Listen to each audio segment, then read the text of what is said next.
Hi, I'm Jarrett Fuller. Welcome to Scratching the Surface.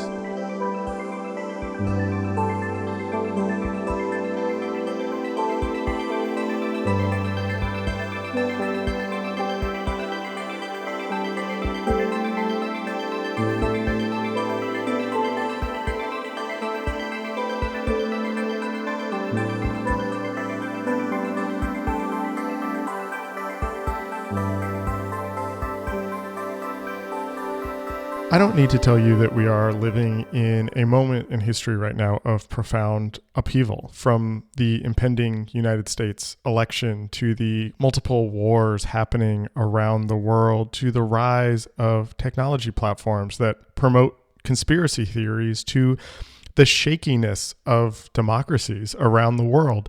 It feels to me that we are living in the midst of a wide-scale social change. The way we relate to each other, the way our societies are structured, the value we place on particular ideas are all changing.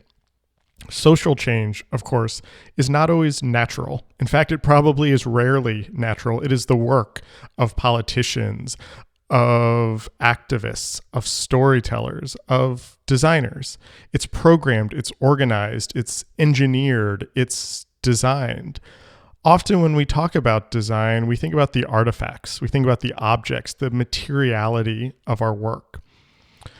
But what if we thought of the work of design not simply in the creation of objects, but in helping to structure the social fabrics in our lives?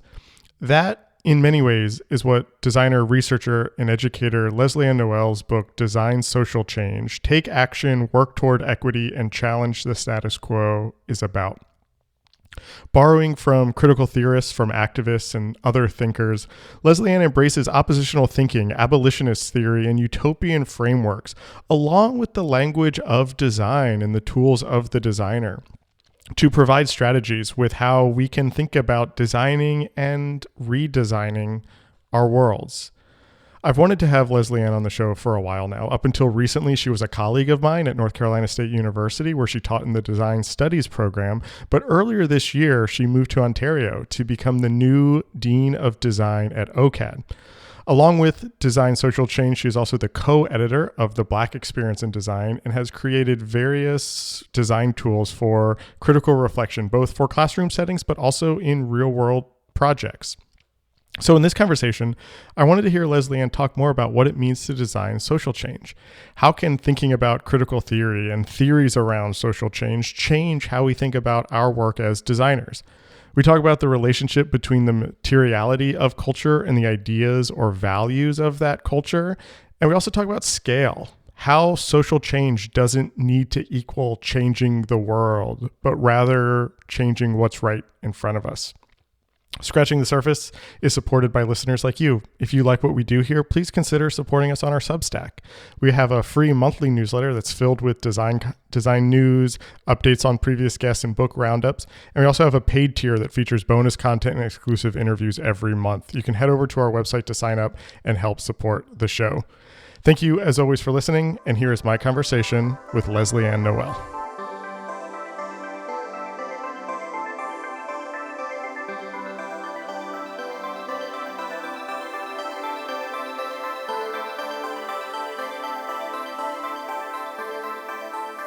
Your book is called Design Social Change, Take Action, Work Towards Equity, and Challenge the Status Quo. What does it mean to design social change? Yeah, that's a complicated question, right? Read the book. That's what the book is about. I could say that. Read the book. So I've kind of synthesized how I talk about social change, which I started to do in a class that I used to teach at NC State, where I said, okay, social change happens when an entire society changes the way that it thinks about an issue. And then the examples I like to give when I talk about that is think about how the world has changed. Obviously, the biggest one is how do we think about owning people, right? And a lot of change had to happen in society to get people to the point where they could think like that. And then because society changed the way that it thought about that issue, all of the old structures that supported Right. that issue had to fall away.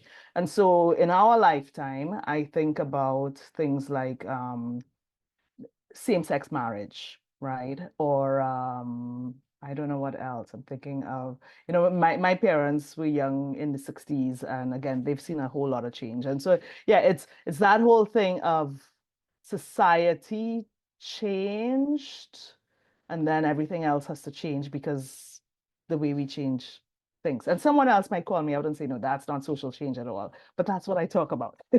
Well, so tell me, I mean, this is a potentially really dumb question, but tell me about the design part of that. What it means to design social change.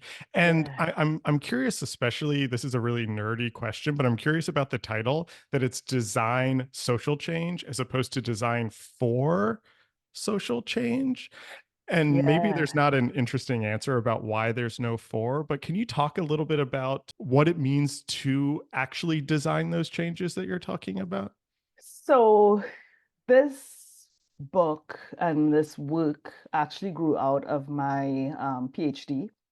And my PhD was about empowering design education, or agency and design education. And so why is a design social change? Because it is actually about agency and people thinking. My work then has Uh-huh. been about people imagining the worlds that they want and then making those worlds. So it's not design for social change. It's designing the change that you want and the change that you need.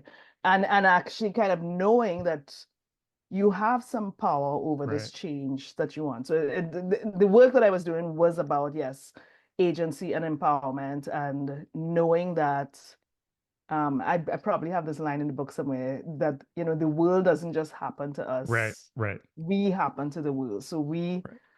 think about the change that we need and we make it. And so I taught a class called Contemporary Issues in Art and Design for many semesters.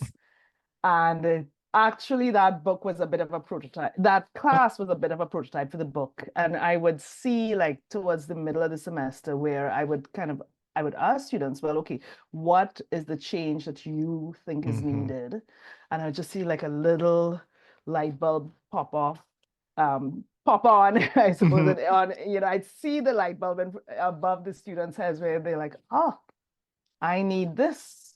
I need that. One Yeah. student came one semester and said, after Thanksgiving, I'm gonna go home and change my pronouns. I'm like, okay. And Wow. it was Yeah. really a transformative class. I enjoyed teaching that class so much. But yeah, that class was also grounded in a PhD work of that with that idea of, oh, we can create the change that we want. So I don't know if that's a real answer to what you're asking, but that's what it was about. Yeah. Yeah, no, that does, because I think when you think about like design for social change, at least for me, I immediately am thinking about like, oh, let's make some posters for an issue that we care about. Yeah. And you're actually talking about something deeper than that and something bigger than that. You're talking about like Yeah. actual structural cultural Yeah. And change. and and Uh, if people want to design the posters, that could be right, part of it, but right. it might be something bigger than that that they want to do as well. I have one more sort of general question about the book, and this is maybe a meta question about how the book has been received, because what struck me as I was preparing for this conversation, as I was rereading the book, as I was listening to interviews that you had given about the book, I was really struck by how many people outside of the design world were interested in these ideas, how many podcasts you went on that were not necessarily design podcasts. And I'm wondering how you think about talking about design, talking about design thinking, talking about designing these cultural and structural changes to people who are not like us, who come from the design world and Yeah. understand all of this language. And is there something about that word design that makes this social change feel more possible? in some way. You know what I mean? Yeah. You are too bright for me. Um, That is not true. but okay, so I really enjoy talking about design with people who are not from design, Yeah, which doesn't yeah, mean that I don't enjoy.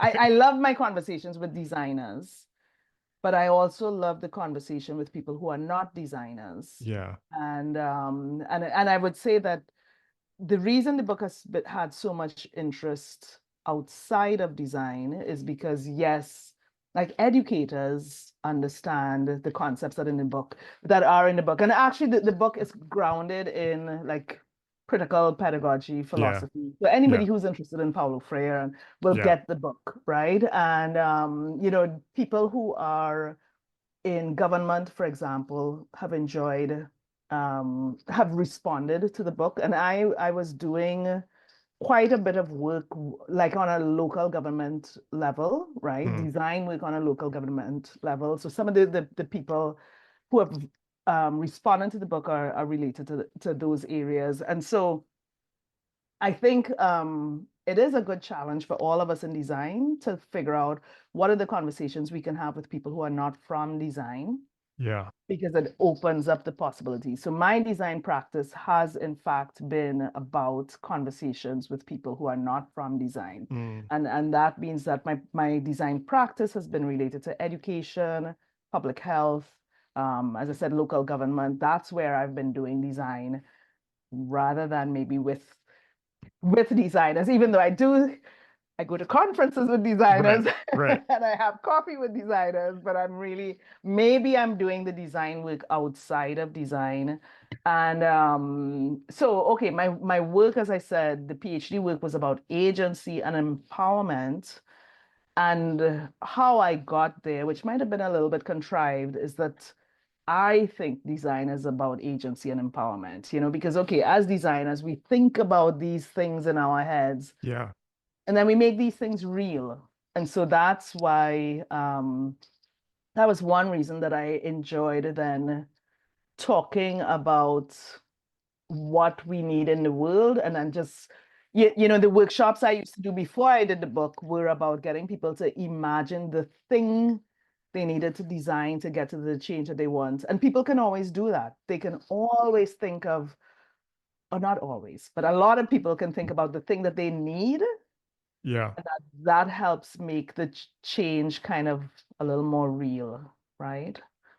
Can you tell me more about that and maybe about those workshops specifically? Because something I was thinking about when I was reading the book is what is the I often think about design as ideology made artifact. And I use that Mm, word artifact very broadly there. It doesn't need mhm, to be a physical artifact, but you come from an industrial design background. I come from mhm, a graphic design background. We're rooted in materiality mhm, that materiality is shaped by these ideas, is shaped by the agency of the designer that you're talking mhm, about. And I'm always thinking about the relationship between the ideology, the system, the culture, the society, who has power, who doesn't, how that's manifested and actualized and cemented mhm. in the actual artifacts that surround us. And so you, like, for Yeah. example, you've used the example of the left-handed person, which I Yeah. always relate to as a left-handed person. That's where I'm oppressed Yes. but Yes. uh Yes. Yes. as a straight white man, it's the Yeah. left-handed that gets me. Yeah. um but can you talk a little bit more about that? I'm not even sure the word that I'm looking for, the conversation or the network between the things and the culture or the Oh my gosh. society.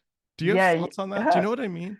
I'm trying to think. You're asking hard questions. And you see, when I ask people, oh my God. But the thing is, when I ask people to make things, we can get away. It's not that we get away from the hard question, but it's that through materiality or thinking about the things, we might be addressing the hard questions uh without words that people can't talk about, people can't use, right? And so if I go back that's to the interesting. original workshop where this started, right? I did a workshop with children. They were like 9, 10, something like that, right? Um, each week, the children had to think about another problem. Uh, And I'm using critical utopias or critical utopian action research, right? mhm. And so they start off just dumping on the problem, saying that this thing is terrible, blah, blah, blah. And then my work after they critiqued everything was to move them out of that critical space into the utopia. Mm, What is the thing they want? And then the last thing is about how will they get there? And that's a design thing, right? The thing that they mm. design. And so in using that approach, I worked with these, like I said, average 9-year-olds. One week they talked about their school and all of the problems of their school, right? Oh, interesting. Now, the principal who kind of the principal was somebody who I knew, right? A really nice guy and whatnot, approachable. Um, but when we kind of looked at what the children were talking about and what they were drawing as the problems, he would have had no way of knowing the things that they were talking about because they didn't have the words to talk about it, Right, right? So they're not right. going to talk about, I don't know, architecture and space and structural oppression and Yes, all that, yeah, but they can draw, they could talk about the things that will help them solve their solutions. And so, I mean, maybe on one level, I'm like really, really simple and superficial, but I can get people to draw what they want, and I can yeah, get people to imagine what they want. And maybe we're still dealing with these big issues like structural oppression but even people who don't have that language can talk about the things that they need. So like the children were able to say, the school right, smells, right, right? We need to right, fix that, right? Or they right. were able to say, there are too many rules about, so this was a school in Trinidad, and they say, there are too many rules about mango trees. Mm, And they couldn't tell the principal that, but they could put that in a drawing that we want to be able to climb these trees and we want to be able to pick these mangoes. And, so right. I I don't know mean, if I'm off topic. but I guess that's what's interesting too, is that you might not have the language for it, but everybody can respond to an Yeah. object, and you can Yes. see how people respond to an object differently. I guess this is sort of classic user testing in a way. Yeah. But you're doing it or you're thinking about it on both a more kind of speculative level, but also on a structural level. I Mhm. want to I want to go into the book a little bit and hear you talk a little bit more about the ideas in the book. You open talking about positionality and this sort of workshop activity thing you do called the positionality wheel. Why is positionality important here when we're talking about design? And can you explain this positionality wheel and how that works? Yeah. So I kind of intuitively always knew that positionality was important in design. Um, I think so. I did design in the 90s, right? Mm. And I mean, I studied design in the 90s. That's a weird word.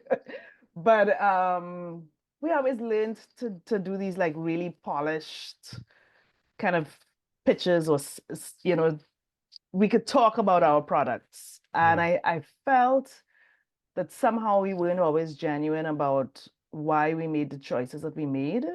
Mm. And so when I was doing my PhD research, I learned about writing a positionality statement and then thinking of one's position in the world in Uh, relation to the research that you were doing. And I thought, oh, that's actually a little bit, um, I don't want to say it's more honest, but I think in my world of product design, I don't think that we were always like honest about why we chose blue or right. something, or and maybe reflecting on who we were, like what that learning about that research method made me realize is that, oh, it's a valid place Mm. to be able to reflect on who I am Yeah. and why I'm making the design choices that I am, right? Even though all of my training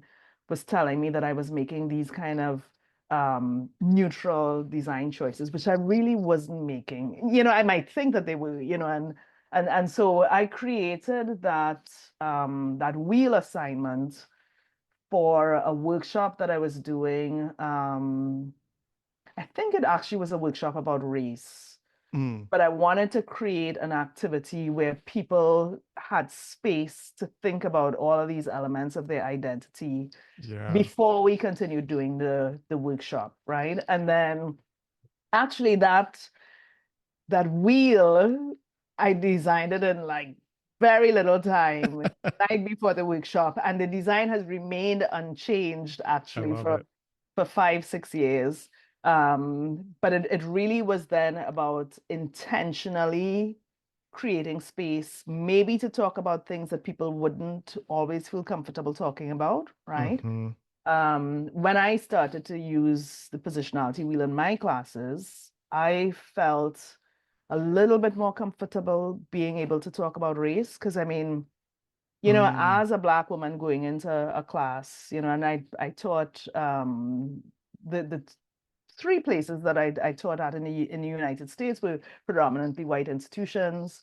Two of them in particularly, the student body is pretty well off, and I yeah. felt uncomfortable being able to having to Hmm. talk about race. And then the positionality wheel created a container where we could talk about things, right? While we're Mm, doing that activity, we could talk about race and gender and language and class and we could talk about it close, like we could say I am whatever whatever, or we could talk about it at more than arm's length and say, yeah. well, 10 people in the room are whatever, and the exercise is not perfect, right? People have reached out to me and said, well, I tried it and this worked and this didn't work, right? Yeah. But it really was about creating a container for people to just reflect on their identity visually, because designers aren't going to write a 3-page positionality statement. Right. You started answering my next question a little bit. It's my understanding that you start every project doing this Yeah, positionality wheel and that you start every class. Is yeah, it doing this? I'm curious. I'm hearing you talk about how it's making space or it's making it more comfortable for people to talk. How can you talk more about how it changes the class? How do the students react to doing mm, this? I imagine, a group of design students have not done hmm, something like that before. Depending on where they are in their design education, maybe there's some like sense of what it means to be a designer and how a designer yeah, works. And this curves that a little bit. How does yeah. that, how do you see that changing the class or changing how students relate to each other in the class? So there've been interesting, maybe impacts might be the word, or I don't know. Yeah, there have been interesting kind of follow-ons from the activity. I typically start off the activity talking about subjectivity, Mm, right? And just kind of the need for us to know who's in the room. hmm. Um, Sometimes what happens is that later on in the semester, someone will go back to something uh that was there. So it kind of just it brings up some information that maybe we didn't have. Um, some people might say we didn't need, but right. I've just for me it I guess also created space for me to get to know students very quickly, get to know about the diversity of the class, because actually um, the positionality wheel, I've thought about it both as highlighting diversity and highlighting kind of homogeneity or Mm, homogeneity, hmm, so that hmm. we could see and we could talk about things and we could analyze it. Like if we see, the one that's typically homogenous is everybody says they're middle class. And it doesn't matter if they are Mm, millionaires, if they are dirt poor, everybody's middle class. And so sometimes we talk about that a little bit, like, oh, and kind of interesting. And so it just kind of creates some spaces. And so what I found is when it works, I have to think about when it doesn't work, but when it works, it kind of creates a space where we all start to understand each other better as hmm. a group. Or it could be not even as a group, also as individuals. We're starting to see all of the ways the conversation can go. And Yeah, then there's some reflection sometimes where like the age one is another interesting one where if I'm teaching undergrads, everybody's 20 or right, 21 or right. something like that. And we talk about that. So, because it was contemporary issues, I'd say, well, as we discuss these issues, we recognize that, okay, the majority of the people in this room are 21, and that will affect probably how we think about the issue. So it just kind of creates space for us to talk about things like that. And you started to hit on something that I was thinking about as you were answering that is that, and I didn't fully think about this when I was reading the book, but until you were just speaking now, that one thing the positionality wheel does is it does highlight diversity and highlight your own identities that maybe you're not always conscious of. But then Yes, when it's done as a group, it also highlights commonalities and differences, but then it also could highlight absences or what is yes, missing. Like you were just talking about, like everybody is 20 in that yeah, class. And I'm wondering what that I'm wondering what that means on like a design team or in a hmm, class, when there is now an awareness that maybe there wasn't before that we are all the same age. We all come from the same place. How can that then be used to change how you talk about a project or yeah, change how you talk about yeah, design, knowing that knowing that there are viewpoints that are missing yes. from this group, I guess.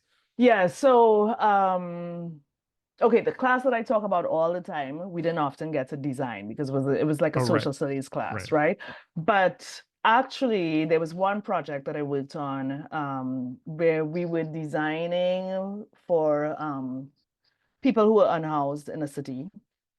And we did that positionality exercise at the start.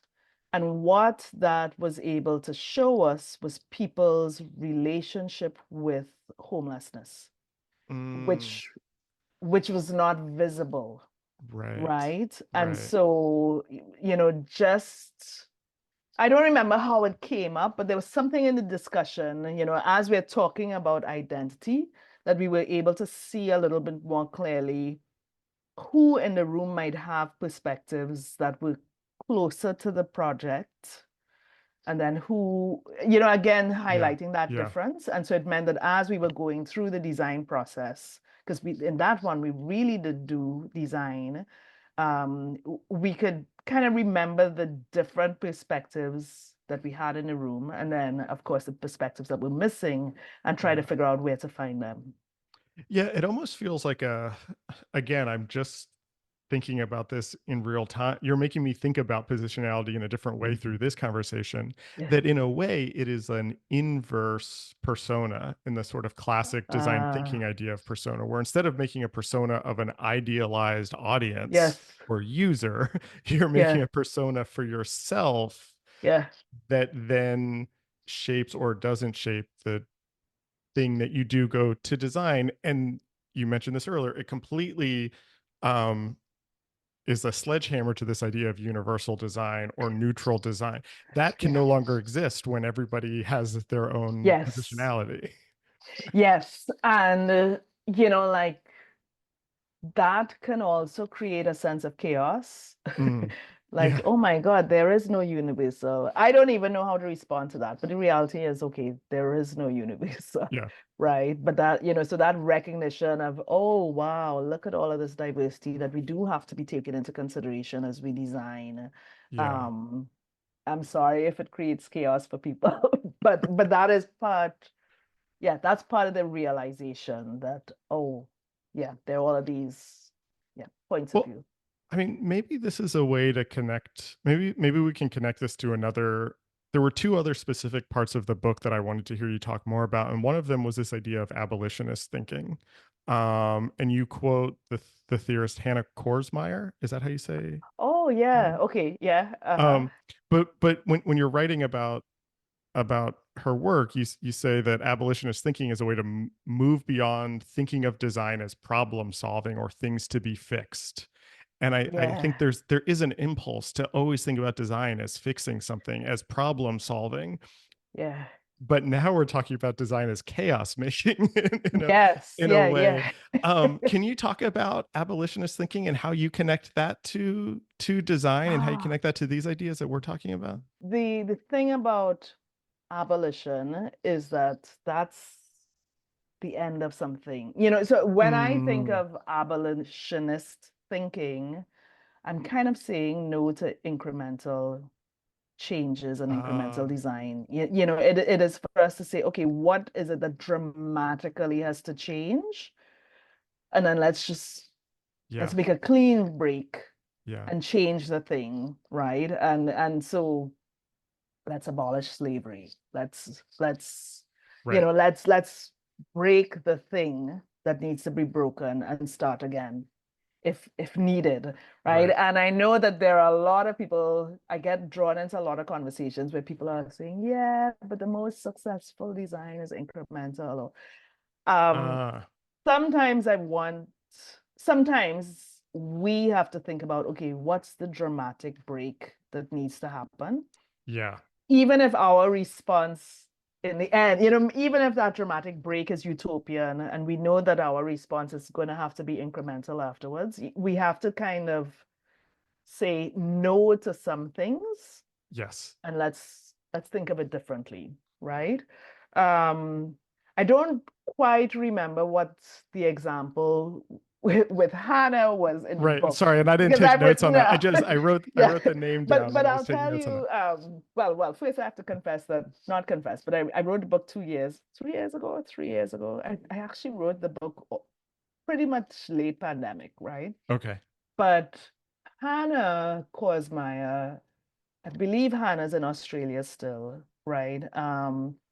I I've interacted with her a few times, and I always thought that her work was, it always shook me up, Yeah. like when she Yeah. said, like, why are we fixing things? I did that workshop with her where she talked about us being in fixing mode, and she says, you don't Right. have to fix. You could be thinking about different philosophies behind your design Yeah. without fixing people, right? Or I'm going to give another example from Hannah's work, and now you're going to want to interview her, right? Great. I was in a workshop that she led where we had to analyze a landscape through a feminist lens. Mm, And that was kind of like, I love that's that. kind of abolitionist as well, Yeah. where she's like, Yeah. okay, just look at this entire, it was a park that she made us look at. And she says, what are the things that just have to change for a woman to have a better experience in this park? So let's not fix things little by little. Let's just dramatically break this and change it. So I think that that's a good way of thinking about design. Yeah. This might connect to the other part of the book that I really got excited about and was curious to hear you talk more about, which was this idea of oppositional thinking or intentionally oppositional is the way you describe it. And you talk about movements in design like decolonizing design, queering Yeah. design as oppositional movements. Um, can you talk more about what it means to be oppositional in this context? Because it's that Yeah. to me sounds like an abolitionist idea too, actually. Yeah. And I have to laugh because I mean there are times when I've been that person, right? Where you just have this angry cloud Right, right. over your head, Yeah, me but it's too. like, yeah, but it's like through that oppositionality, maybe we're thinking things through and the change can come, Mm, right? Or through that oppositionality, we can see where the change is needed. Everyone might not always listen to us when we're angry all the time, but very often, um, a lot of good things can be born out of your anger. right? Right. Or out of that oppositional stance, which is kind of being antagonistic to the mainstream, right? And so that oppositional view is about us having to sometimes intentionally force ourselves to not just flow in the mainstream. Mm, Because the thing is, sometimes we need that angry perspective or oppositional perspective to really see what's wrong. What kind of needs to be, well, to use that fixing word again, what needs to be fixed. We yeah. have to be kind of pushing against the mainstream sometimes. And that's where this idea of challenge the status quo from the subtitle Yes, comes from. Like yes, you have to be oppositional to do that. And yes. so much of design, and there people have written about this, so much of design is really about just maintaining the status quo, keeping, and so, I don't know, maybe designers or just people in general, I shouldn't even limit it to designers, to challenge that is the only way Yeah, to move beyond it. This is what you were asking yes. those 9-year-olds to do with the school, was Exactly, to be exactly. oppositional. Yeah, and I think okay, so if we talk about positionality, my background is very middle class, right? Um, and I think, I mean, I've positionally been in other classes throughout my life then, Mm, right? Like because I've moved to a lot of different yeah. places. I'll move down or I'll move up or, Right. but I Right. think sometimes there is something about the middle class maintaining the status quo, or it could be the middle class. I'm from a former colony, or so it could be that Yeah. kind of Yeah. post-colonial middle class wanting to maintain the status quo, and people have to be nudged to see where maintaining the status quo is just going to keep people down, right? Right. So yeah, I I'm I think this is maybe a weird transition, but something I feel like Silicon Valley has distorted our view of a lot of things. But one way in particular that I think is not talked about often is our sense of scale. And you think about mm, like Steve Jobs talking about wanting to put a dent in the universe. That's so world changing. And like mm, Facebook's motto for a while was to make the world more open and mm, connected. And you hear these stats about 1 billion users and blah blah blah. And I think sometimes when people hear designing social change, they think about it at that scale, world scale, yeah, universe scale. And I'm wondering if you how you think about scale here, or yeah. size. Social, we don't need to redesign the world. We just, maybe we just need to redesign our So neighborhoods or something. Like how do you think about that, or how do you kind of talk to students about where yeah. they can actually do something? So I've in the class that I used to teach, I tried to make it open about how big or how Mm, small this change is, because it's that okay, I'll come back to the incremental thing that I hate, is that we do actually make change incrementally, little by little. So uh, you making your one little t-shirt about, I don't know, go and vote, right, right? right. Or the person who's actually redesigning the whole structure. Everybody's contributing to the change of um the social change, the way the whole society feels about an idea, right? So the question about scale, or there could be a question about, okay, what is the size of your world? Yeah, Because I you like could that. be changing your world, which is your street, Right.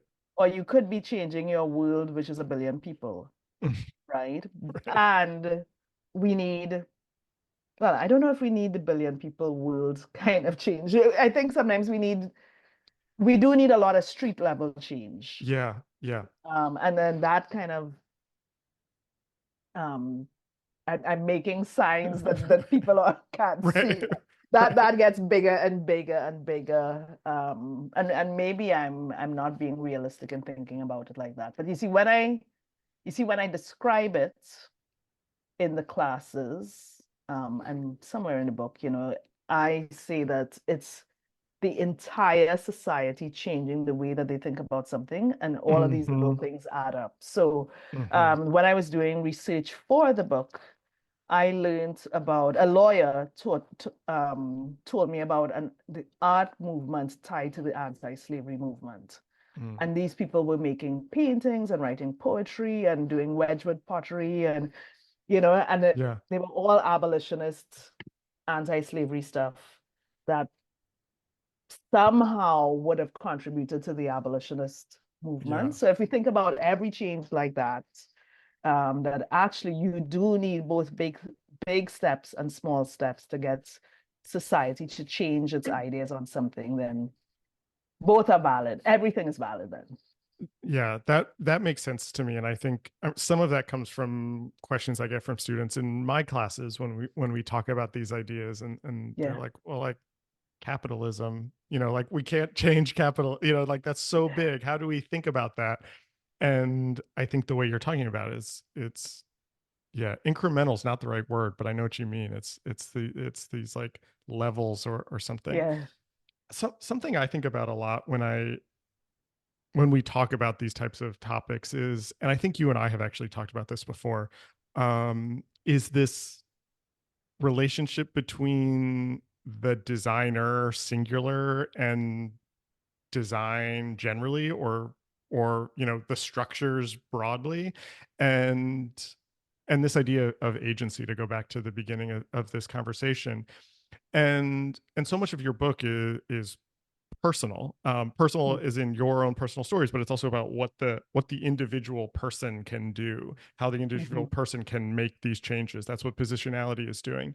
How does that scale up to to a structure, or to the design industry, even if we want to do that? Like, where do Yeah. those start to talk to each other? Yeah. So there's a section of the book where I talk about communities, right? And I guess in my mind, I think that's where things scale up, Yeah. right? So I mean, even so, I could be like purely self-focused and think about me and my work and where I've found impact. It's when I have collaborated with other people, when I've Mm, found people who have similar agendas, and we do work together.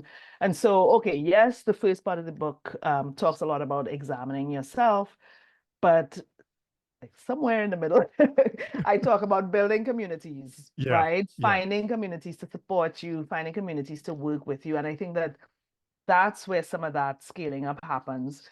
One thing that I've not been able to maybe talk about or write about enough, and I think this is something that frustrates designers, is we are often removed from policy Mm, and governance. And the reality is there are some changes that just need a lot of, I mean, there's the grassroots, and there's a point where something has to become structure and policy. Um, I do think that the grassroots change influences the policy, right? And so we can continue with our grassroots movements, and then eventually the policymakers and the lawyers and all of these people get on board, but we start off with our grassroots thing. But every time I see like legal design something, because there are people working yeah. in it, Right. I get excited about this stuff.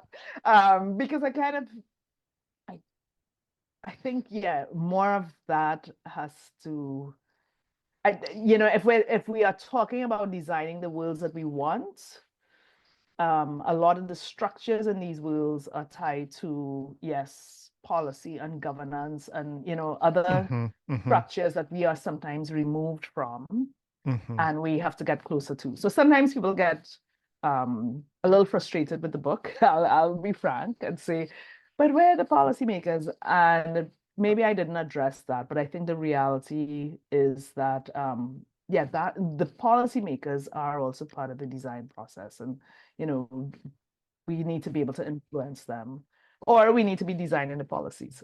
How does that, I know, I want to connect this back to design, the design world, the design industries, design education. I know, as we started, you're more interested in those outside collaborations, and Yeah. how those live outside. But I want to kind of bring it back inside design for a second. I'm wondering if you have thoughts on how these ideas can slash could slash should be incorporated into design education of all types. And the reason I Yeah. ask that is because we've been talking about this class that you've taught where students are not designing things. It is a theory class. It's a sort of seminar class. How can these ideas actually make their way into studio classes, make their way into graphic design classes, industrial design classes, Hmm. architecture classes? Because it seems like all of those should be found, all of these ideas should be foundational. How do you have thoughts on where this comes back into design education? So I think building a critical awareness or critical consciousness um, definitely can be in all design education, Mm, right? And, I come from a studio background, as an industrial designer. I think, for example, if we're going to talk about materials, we can talk much more deeply about the choice between wood and right, metal and right, the right. worlds around these materials or Yeah, yeah. if so this might not it's not all of the ideas of the book, but I think that we can talk and think much more critically throughout the design studio, throughout, Hmm. in all design studios where we are thinking about the Yeah. world around us. And I know that it happens in some classes, maybe people who are into sustainability probably do this very well, but there are, I'll speak for myself, right? When I did design, we thought about pretty things, Right, right? right. We weren't thinking critically. I I know, at the conferences that I go to, and when I read conference proceedings, I'm actually just more and more and more impressed about how people are weaving critical threads through Yeah. their design classes, through discussion, through reflection, through, all of these things, to get people to think more about the world. And like the last part of the book about building utopias, the reality is we do that all the time as Hmm. designers. It is in fact Right, right, what we do, right? Where we right. think about desirable states. But where I think a lot of our design education, or certainly mine, was lacking, it was in a Yeah. critical analysis of the world around me. That, yeah, mine too. That I very much relate to that. And I think, I mean, this is a whole other conversation that we don't have to get into, but I think, I often talk about how a lot of what we call human-centered design or user-centered design is really just profit-centered design or corporation-centered design. It's really just to get Yeah. people to, it's using all the principles of human-centered design, but to extract things from us in Yeah. some way. And so how does that criticality come in to start to counter some of those things? I think is really interesting to think about too. Yeah. And it doesn't have to be profit centered. Right.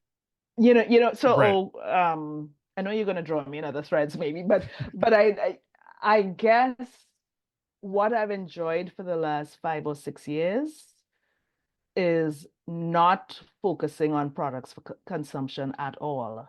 Mm, So, if people ask me what I do, now I say, okay, I'm in the social design space. So mm, who knows what social design is anyway? But it's been um exciting and rewarding and to get people to think about design for education and design for good health and design, hmm. Yeah. design for Yeah. other means other Yeah. than just, okay, let's sell more Right. X, Right. right? Yeah, I think that's right. Speaking of what you're doing now, you just took a new job as the dean of design at OCAD, Yes. and I'm curious how all of these ideas influence how you are entering into that role, where that is a culture and a society Yeah. and Yeah. a community, and how you think about change, how you think about positionality, how you think about Yeah. oppositionality, all this stuff we're talking about. How does it influence you stepping into this role where you are now in a position frankly, of a type of power with a group of people who all have things they want to do. Yeah. How are you approaching that? How are you thinking about that? So, I mean, it's every day is a learning experience, right? You said that I'm entering a position of power, but the good thing for me to remember, or that I know I don't even have to remember it, is that everybody has power, Mm, actually, mm, and I have a title with power, but actually the faculty have a lot of power mm, because they yeah, have an established culture and I'm an outsider. And, so yeah, the power dynamics are never quite what people um, think they are. If we come back to that oppositional yeah, yeah, section of the book, there's a reference that I make about, somebody who's thinking that they have no power, but they just have power through a stare. So it's right, almost like right. that on paper I have power. Yeah, But the reality is in some places I don't have power because of the fact that I'm an outsider, or so I hmm, do have to be aware of my positionality all the time, which is good. yeah, Um, and Toronto is an amazing space with where everybody in the office has so many different positionalities, everybody in the faculty, the university, yeah, yeah, and the culture locally creates space for many positionalities. So it's like I have to use my book as a textbook, yeah, right? right, right, And the role that I'm doing now for people out there is completely different to what I was doing 6 months ago. right. Um, it is exciting. And so 6 months ago, I was teaching courses that I enjoyed. I'm not teaching right Ah, now. okay. I may teach eventually, but I'm not teaching at the moment because they're like, okay, no Right, one said right. this, but they probably know that, okay, you're going to be drinking from a fire hose. So we won't have you Yeah, teach it's too right now. much. It's too Yeah, much, definitely. But it is a completely different role because people don't always see this. The dean is a support role, mm, right? So my role is, in fact, it is about vision and co-creating a vision because that's my philosophy. But it is also a supporting role and trying to figure out, okay, how are you going to lift people up? How are you going to support people to be rock stars? And so yeah, yeah, um, it is a good role for a designer, right? And I guess the dean of design is often a designer, but it is a good role for a designer that we can, part of my job now is about co-creating um, success or mm, co-creating thriving, co-creating new directions. And yeah, it's different and yeah. challenging at times, and actually I enjoy it so far. It I'm glad you're enjoying it. Yes. That's I, it might be too early for you to answer this question, but I'm thinking back to what we were just talking about with this idea of challenging the status quo, and I'm wondering, you know, I don't know what the structure of OCAD is like, but specifically, but higher education generally, there are these structures, there are these expectations, there's this Mhm, sort of funneling process that happens both for faculty and for students. mhm. A it is a system that has incremental levels. All of this structure is there. It's been embedded Yeah, in it, and uh, in your position as dean, which has this sort of soft power, quasi power, however you want to describe yeah, it, where are where do you see opportunities to challenge some of these hierarchies and systems that we've been familiar with? Is that even possible? How do you get people to move through a system, both faculty and students, yeah, while also maintaining their own individuality, positionality, interests, etc.? yeah. Um, So part of what brought me to OCAD is that I sensed that people were challenging the status Mm-hmm. quo. Mm-hmm. Of course, my predecessor, Dory, is known Yep. for, Yep. Yeah. She was on the yeah, show. Yeah. yes, yes. So I, um, from the outside, felt that there was already some Mm. challenge. I actually haven't been here that long, but already I can see that the entire university does have a culture of challenging the status quo, Mm. which has been interesting.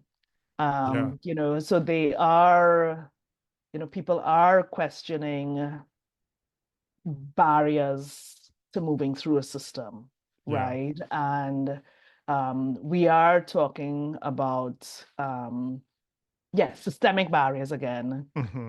um, in the way systemic barriers and structures everywhere, in a way that I've never talked about these things in other places, right? Yeah. So, Yeah. like to the people on the inside, they might not know about the lack of conversation like this Oh, in interesting. other Yeah. places.